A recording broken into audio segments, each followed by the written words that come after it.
He held his son tightly as they spent the night in a subway station bathroom. When someone knocked, needing to use the restroom, he immediately covered his son's ears and braced the door with all his strength.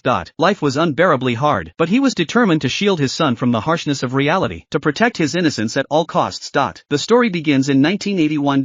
A troubled black man sat in front of the TV. His name was Chris.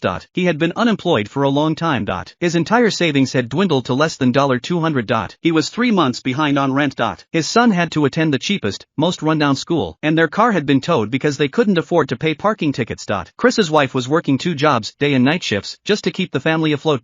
The stress wore her down, leaving her exhausted and short-tempered. One day, as Chris walked past an office building, he noticed everyone there seemed genuinely happy. He asked a man stepping out of a luxury car what he did for a living. What do you do and how do you do it? The man said he was a stockbroker. He told Chris you didn't need a fancy degree, just strong math skills and good people sense. That sounded simple enough. Chris had always been good at math in school, and his years in sales had sharpened his intuition and people skills. He made up his mind, he wanted to work there, to have a shot at the same happiness. But with no college degree and no relevant experience, his resume didn't get any responses. Still, Chris didn't give up.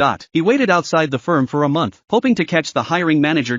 When he finally saw him, Chris rushed up and introduced himself.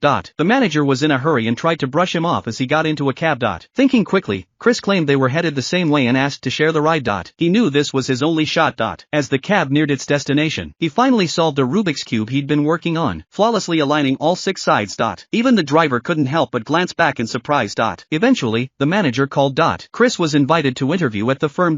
It was an all-or-nothing gamble. If he failed, he and his son might not eat. By day, he hustled to meet clients. By night, he and his son raced to catch the bus, hoping to grab a bed at the shelter. There wasn't even time to pick up his son's favorite toy when it fell to the ground. Some nights they were lucky enough to get a bed. Other nights, they had no choice but to sleep in public restrooms. But his son never once complained. He would gently touch his father's stubbled chin and say sincerely, "Oh, good Papa." Then, one day, the firm's big boss walked up to Chris, shook his hand, and complimented him on his shirt, asking him to wear it again tomorrow. Because tomorrow would be his first official day on the job. In the middle of the crowd, tears streaming down his face, Chris raised both hands above his head, and clapped for himself, with all the strength and pride he had. Happiness had finally found its way to his door, or perhaps, more accurately, Chris had never stopped knocking.